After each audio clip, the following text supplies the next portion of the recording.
Hi friends, very good morning to all. இன்றைக்கி நம்ம பார்க்கக்கூடிய ஒரு சில முக்கியமான கொஸ்டின்ஸ் எல்லாத்தையும் ஒன் பை ஒன்னாக பார்க்கலாம். ஃபர்ஸ்ட் ஆஃப் ஆல் இந்த ஆர்கானிக் கெமிஸ்ட்ரியை பொறுத்த வரைக்கும் நீங்கள் பேசிக் ஐடியா கண்டிப்பாக தெரிஞ்சிருக்கணும். அந்த பேசிக் ஐடியா தெரிஞ்சுக்கிறது மூலிமா நிறைய கொஸ்டின்ஸை வந்து நம்மளால் ஈஸியாக சால்வ் பண்ண முடியும். அதில் ஃபர்ஸ்ட் ஆஃப் ஆல் ஒரு கொஸ்டின்ஸ் பாருங்கள். இந்த அரோமேட்டிசிட்டி பேஸ் பண்ணி வரக்கூடிய கொஸ்டின். among the following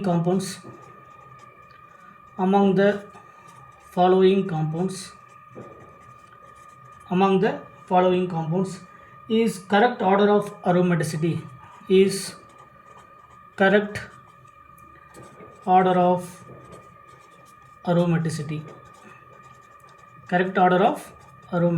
இதான் நம்ம கேட்கக்கூடிய கொஷின்ஸில் கொடுத்துருக்கக்கூடிய ஆப்ஷனை முதல்ல நீங்கள் ஒன் பை ஒன்னாக பார்க்கணும்.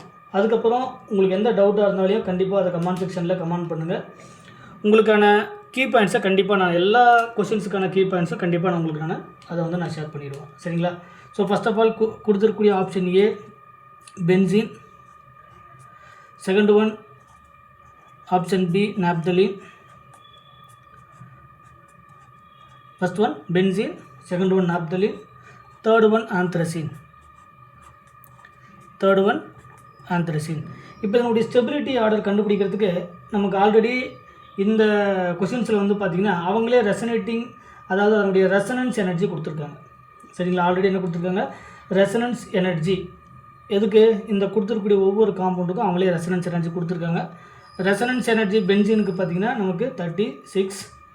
அதே மாதிரி நாப்தலீனுக்கு அதனுடைய ரெசனன்ஸ் எனர்ஜி 59.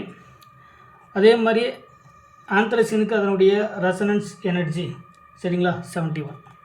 சரிங்களா? இது பென்சீன், நாப்தலீன் அண்டு ஆந்த்ரசின். இந்த மூணுத்துக்கு அதனுடைய ரெசனன்ஸ் எனர்ஜி கொடுத்துருக்காங்க. இப்போ இதுக்கான ஸ்டெபிலிட்டி கண்டுபிடிக்கிறது, கரெக்ட் ஆர்டர் ஆஃப் ஸ்டெபிலிட்டி அல்லது அரோமேட்டிசிட்டி, இந்த கரெக்ட் ஆர்டர் ஆஃப் அரோமேட்டிசிட்டி அப்படிங்கிறது பர் ரிங்குக்கு தான் கண்டுபிடிக்கணும். ரெசனன்ஸ் எனர்ஜி பர் ரிங், அதுதான் அதனுடைய அரோமேட்டிசிட்டி. ஸோ பர் ரிங்குக்கு நம்ம கண்டுபிடிக்கும் போது அரோமேட்டிசிட்டி அப்படிங்கிறது ரெசனன்ஸ் எனர்ஜி பர் ரிங். அப்போ 36 டிவைடட் பை 1. ஸோ நமக்கு கிடைக்கக்கூடிய வேல்யூ அப்ராக்சிமேட்லி நமக்கு 36 கிடைக்கும். இங்கே ரெசனன்ஸ் எனர்ஜி பர் ரிங்கு கண்டுபிடிக்கும் போது 59 டிவைடட் பை எத்தனை ரிங் இருக்குன்னா நமக்கு 2 ரிங்ஸ் இருக்குது. ஸோ நமக்கு 59 டிவைடட் பை 2ன்னு போட்டோம்னா நமக்கு அப்ராக்சிமேட்டாக நமக்கு ஒரு 29.5 கிடைக்கும். இதனுடைய ரெசனன்ஸ் எனர்ஜி எவ்வளோன்னு பார்த்தீங்கன்னா 71 டிவைடட் பை 3 அப்படின்னு நம்ம அப்ளை பண்ணோம்னா நமக்கு கிடைக்கக்கூடியது ஃபார் எக்ஸாம்பிளுக்கு அப்ராக்சிமேட்லி 23.9 கிடைக்கும். அப்போ ரெசனன்ஸ் எனர்ஜி அப்படிங்கிறது அரோமேட்டிசிட்டிக்கு நமக்கு ஒரு ரிங்குக்கு எவ்வளோ அதனுடைய அரோமேட்டிக் கேரக்டர் அப்படிங்கிறத பார்க்குறோம். ஸோ இதனுடைய அரோமேட்டிக் சிட்டின்னு பார்க்கும்போது 36, 29.5 அண்டு 23.9.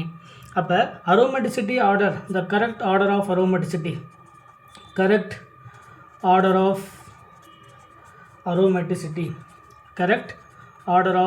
அரோமேட்டிசிட்டி அப்படின்னு பார்க்கும்போது பர் ரிங்குக்கு தான் கண்டுபிடிக்கணும். So A first benzene and second one naphthalene and third one anthracene. இதுதான் நமக்கு டிஆர்பியில் கேட்டால் ரொம்ப ரொம்ப முக்கியமான ஒரு கொஷின்ஸ். சரிங்களா? இது அரோமேட்டிசிட்டி. இதே கேட்டகரியில் நீங்கள் பென்சீன், அதுக்கப்புறம் நாப்தலீன், அதுக்கப்புறம் ஆந்த்ரசின் நீங்கள் அது எழுதணும். ஏ அப்படிங்கிறது பென்சீன், நாப்தலீன், ஆந்த்ரசின். இதே கொஷின்ஸை வந்து பார்த்திங்கன்னா உங்களுக்கு நமக்கு டிஆர்பியில் அதுக்கு முன்னாடி கேட்டது நமக்கு ஸ்டெபிலிட்டி ஆர்டர் கேட்டாங்க. அதுக்கு முன்னாடி அதாவது ஆர்டர் ஆஃப் அரோமேட்டிசிட்டி கேட்டாங்க. அதுக்கப்புறம் பார்த்தீங்கன்னா ஸ்டேட்மெண்ட்டில் கேட்டாங்க. Benzene is more aromatic than naphthalene is more aromatic than anthracene is more aromatic than benzene, anthracene is more aromatic than naphthalene, இந்த மாதிரிலாம் கேட்பாங்க. ஸோ எந்த கொஸ்டின்ஸை கேட்டாலையும் அதுக்கு தகுந்த மாதிரி நீங்கள் அந்த கீ பாயிண்ட்ஸை வச்சு அதுக்கான ஆன்சரை நீங்கள் ஈஸியாக பண்ணலாம். சரிங்களா? ஸோ இதை ஃபஸ்ட்டு கொஷனுக்கு இந்த டைப்பை பேஸ் பண்ணி ரெசனன்ஸ் எனர்ஜி கொடுப்பாங்க. ரெசனன்ஸ் எனர்ஜி அப்படிங்கிறது ஒரு ரிங்குக்கு அதனுடைய ரெசனன்ஸ் எனர்ஜி எவ்வளோன்னு கண்டுபிடிக்கணும். அப்போ ஒரு ரிங்குக்கு எவ்வளோன்னு கண்டுபிடிச்சோம்னா அதனுடைய அரோமேட்டிசிட்டி கேரக்டர். அதனால தான் benzene is more highly aromatic compound compared to the naphthalene and anthracene. சரிங்களா? இது question number 1. Next question number 2. Which of the following is aromatic compound? Which of the following is aromatic? Which of the following is aromatic? Option A. ஒவ்வொரு ஆப்ஷனாக பாருங்கள். ஒரு 7 member ring.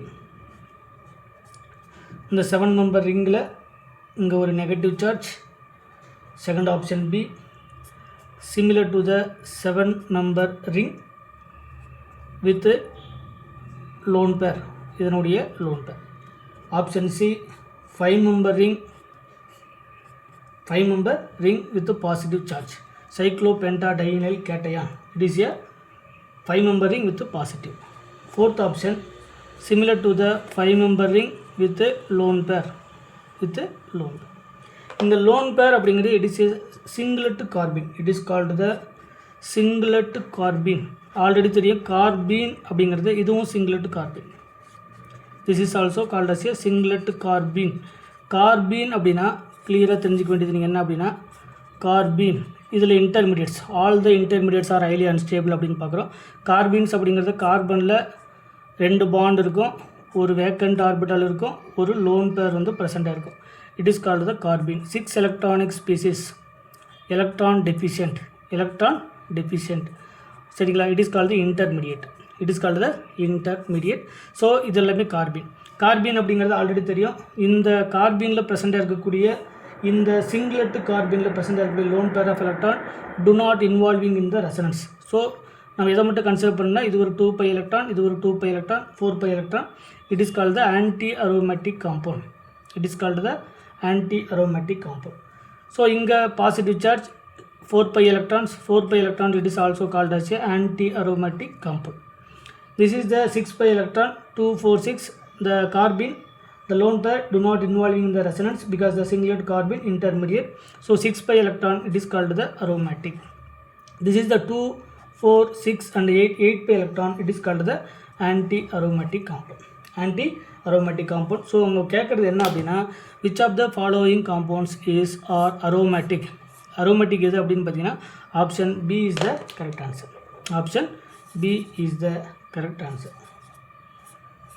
இந்த மாதிரி நம்மளுக்கு ஒவ்வொரு கொஷின்ஸும் எப்படியெல்லாம் நம்ம ஆன்சர் பண்ணணும், எதெல்லாம் பார்ட்டிசிபேட் பண்ணாது அப்படிங்கிற விஷயத்தெல்லாம் கண்டிப்பாக நீங்கள் கிளியர் கட்டாக தெரிஞ்சுக்கணும்.